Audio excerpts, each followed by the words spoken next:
This is Sherman. It's about the oldest son of Joshua Crammer and the life that he had.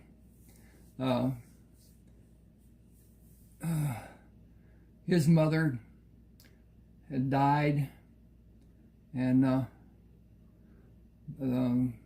but he and Heath took the ship that they owned. Joshua owned it, and their corporation together owned the ship.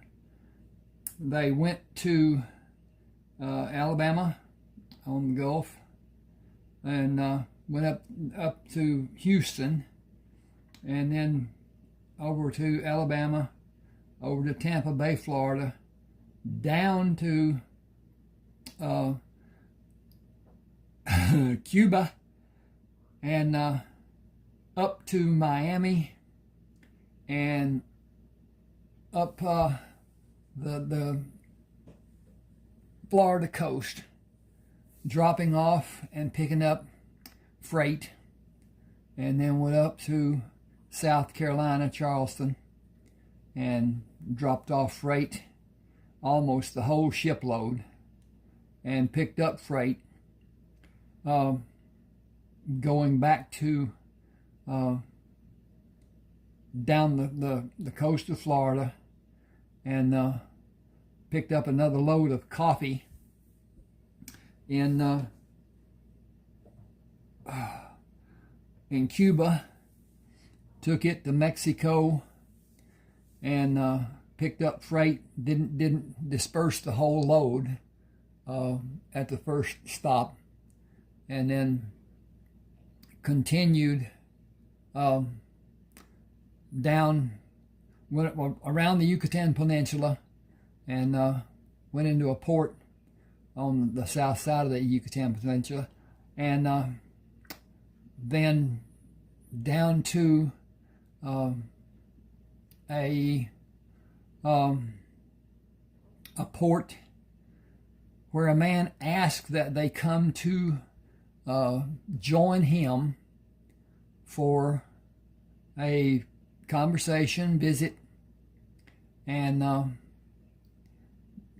in his home, discuss business, because the chemicals that they had been hauling were from his company, and his basic need was a business manager. And he talked to Sherman about it, and he talked to Heath about it, and they both decided that they had a man on the ship that was educated, would do well in that capacity. He would be treated well, that was known. He would be well paid, that was known.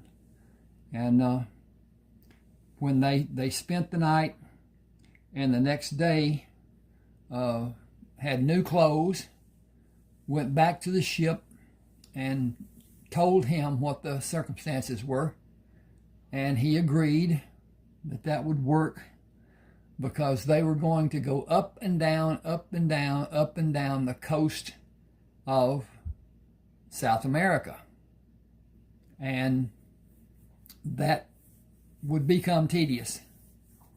And naturally they would go to La Trinidad and do some work there. They would go on the north side of South America and do some business there, and then go back down south. To the Buenos Aires and Mount Video were usually the last place that they stopped before they turned around to come back north. And they did that for several weeks until the men just grew tired of it. And they asked that they be given permission to go off and find another ship, get some variety in their work, whatever. Sherman reminded them that if they went to another ship, they could find it much worse conditions, both physical conditions and mental conditions, and even being enslaved as far as that goes, badly treated. So they agreed that they would make one more trip south and one more trip north, and they would be finished. If nothing else, they would, in fact, leave the ship and find another ship to go there. Well, the Brazil is not, what can you say, hospitable towards some people, especially if they don't speak the language, and Portuguese is the language of Brazil. It still is today. So anyway, with that being done, they did that, and they came back to the port that they had dropped the man off. Can't even remember his name right now, and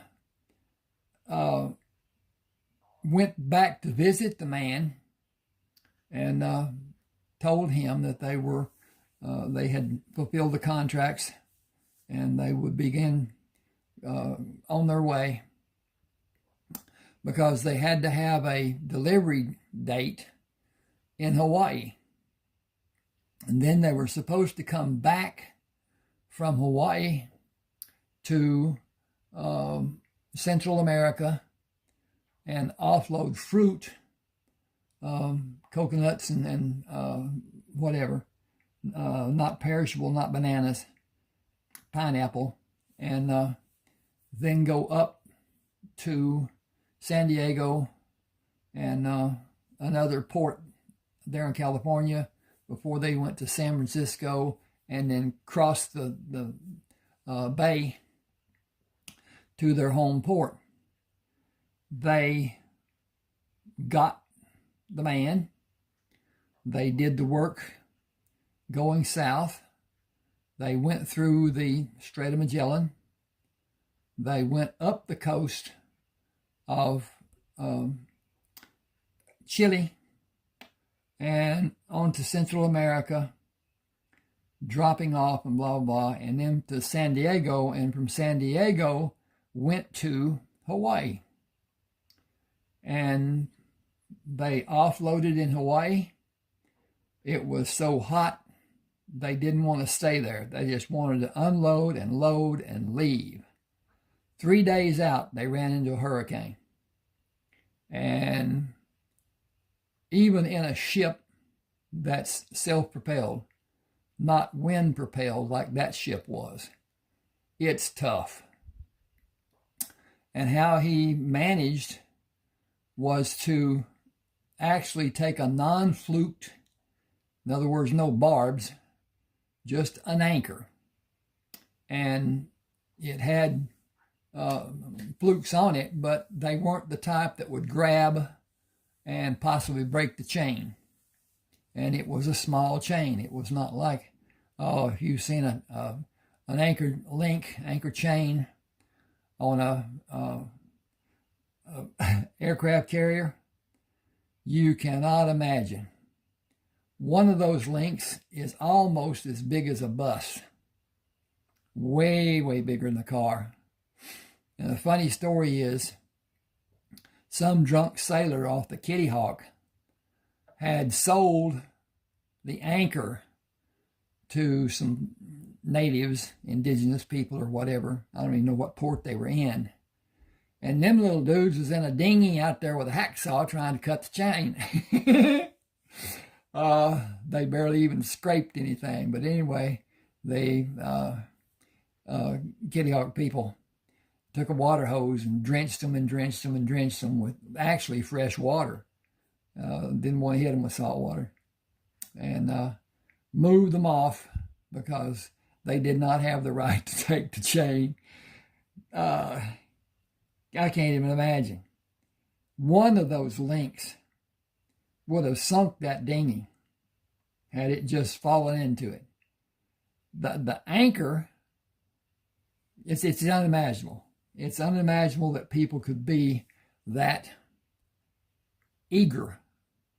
But anyway, they make it through the hurricane and go into the eye, and they have a time, a small respite, and then they hit the outer winds of the following wall, and it drags them for miles, and they finally get through that. And naturally their sails were down.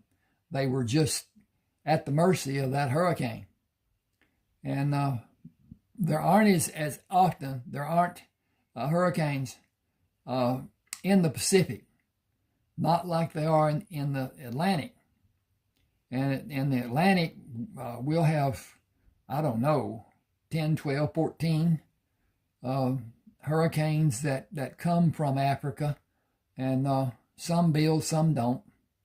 This one that we just gone through, Category 5, I don't think we're through with it yet, but at any rate, that's a strong hurricane. At any rate, they get through. 3 days later, Sherman is asleep down in his cabin. Heath has the watch, and the captain of the ship comes out on the deck, and there's a ship that's got a distress signal, and their orders are from Sherman to get away. Don't go there. And he ordered them to go and help the people. And in fact, they got into pirates, and the captain was killed. Several of the crewmen were killed. Jack, the purser of the ship, was knocked unconscious, and Sherman had one of the crew boats filled with water, pemmican, guns, and then he had a huge, he and Sherman had a huge box that would float, that had valuables in it, had things that they didn't want to lose and whatever. And at any rate, Sherman negotiated for several of the men to go with him on that lifeboat. The pirates are aware that if they hurt without cause an American, the Navy and the military is going to come after them hot and heavy. I got to check on my time here. And at any rate, he sets them free with that dinghy, and they can't get the box open. It's got metal strips, and it's got secure, whatever you call it, on it. So it's not just nailed together. So they didn't have time to go ahead and take the thing off. It had a lot of guns in it, modern guns, not the single shots. And the captain of the pirate captain had them lower the box and cautioned them not to let it hit the ship to damage the ship. He didn't care about the box being hurt. But part of that was Sherman and Heath got the box, and then they tied it and they towed it. And I think it was, I made it the morning after, and then the afternoon, they had a ship come to them who had lost their captain. And Sherman immediately thought of foul play, because a person who has been in the service of a ship is not going to be swept overboard. That's just not going to happen. But at any rate, that's what it was told to have happened. At any rate, the ship owner had nobody to navigate, and he was going to California. The problem is he was headed away from California when they picked up Sherman and Jack and Heath. And so he asked if anybody in that boat would be able to navigate. And Jack said, both of the Crammer brothers can. I'm able to a little bit from what they've taught me, but I don't have the expertise they have. And he said, who are they? He said, well, you were just talking to one of them. That's Sherman. He said, the other one, the big fellow, is Heath. And he can take care of anything that you need taken care of on board the ship. And the owner said, I cannot imagine anybody denying him anything. So anyway, Sherman took it. They turned the ship around. They brought the lifeboat aboard. They brought the box aboard and set it on the main deck and secured it. They went to San Francisco, and then they crossed the bay and set up business. And at that time, they had the money, the gold, and whatever that they brought from Texas, from Rayford's. Woo! That's another story. I'm gonna write a story about Rayford Coleman in his younger days, how he got into the service and at a young age, and on and on and on. But at any rate, Joshua had gold from his exploits in the battles that he went through in stopping traffic, stopping carriers from taking supplies to Napoleon in France. And they were out in the Mediterranean.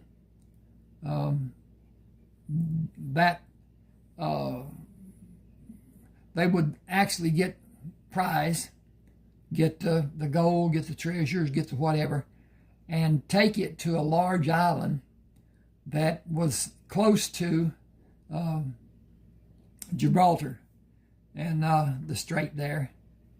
And they wound up with a number of boats, ships, that were fully loaded with treasure, gold and jewels and all kinds of money.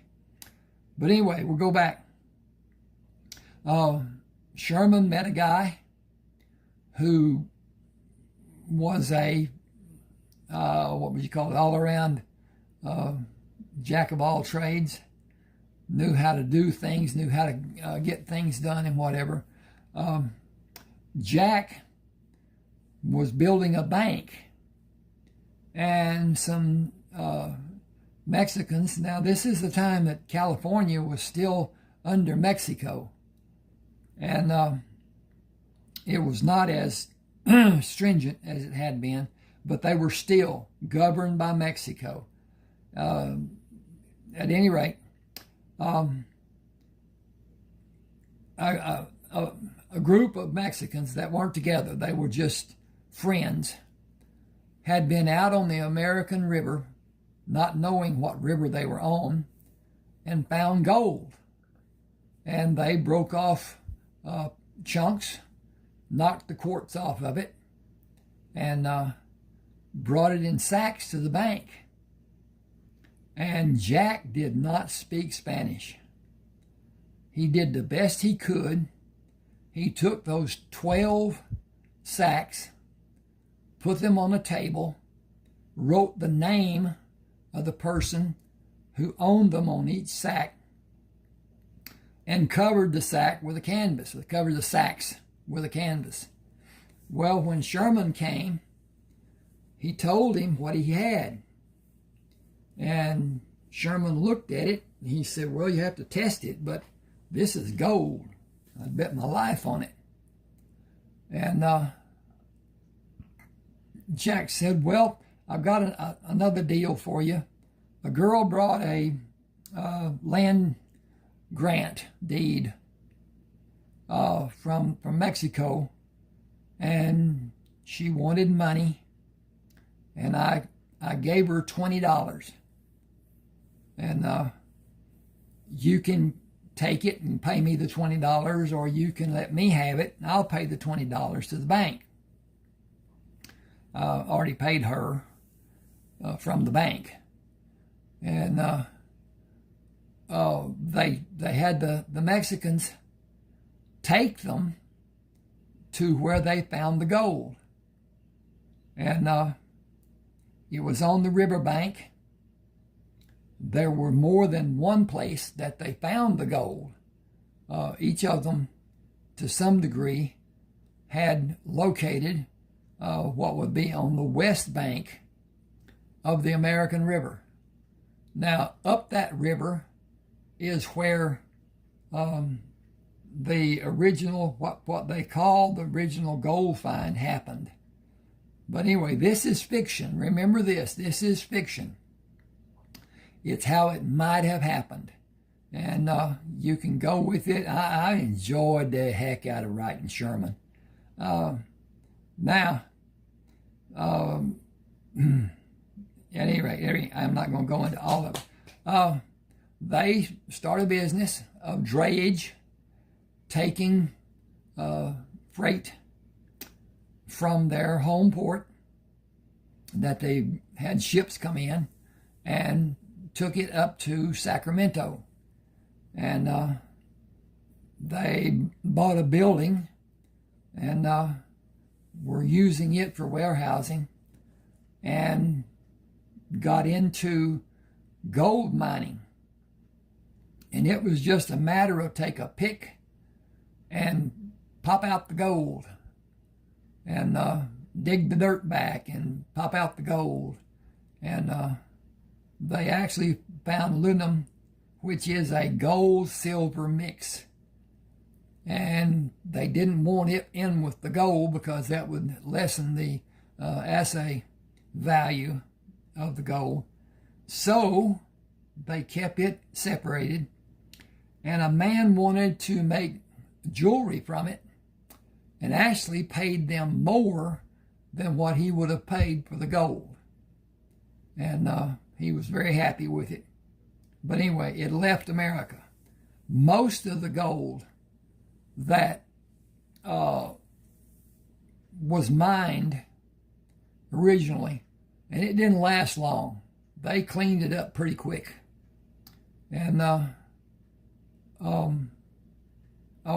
it was mostly taken out of state. It was mostly somebody put it in a bag, put it in their pocket, put it wherever, got on a ship and went home. And they don't know how many millions actually left. There's no way to calculate it, but they estimate. At any rate, they continue with this and do some farming there. That was the Mexicans' main desire. They wanted to be able to raise corn and grains and stuff, gardens, vegetables and stuff that they could can and keep them through the wintertime, and have a house, because none of them had ever had a house that didn't leak. And so they got their wish in that regard. And this goes on until Sherman, Heath, and Jack leave and go back to Texas. But anyway, that's the crux of this story. And I appreciate you being with me this long. I hope you enjoyed it. This book is available on Smashwords. That's where I would enjoy you buying it if you bought it. Please subscribe. Hit that like button. Hit the share if you will. And help me help the channel grow. It's growing. It's taken some time, but it's growing. And I appreciate it. Have a good one, everybody. Be safe.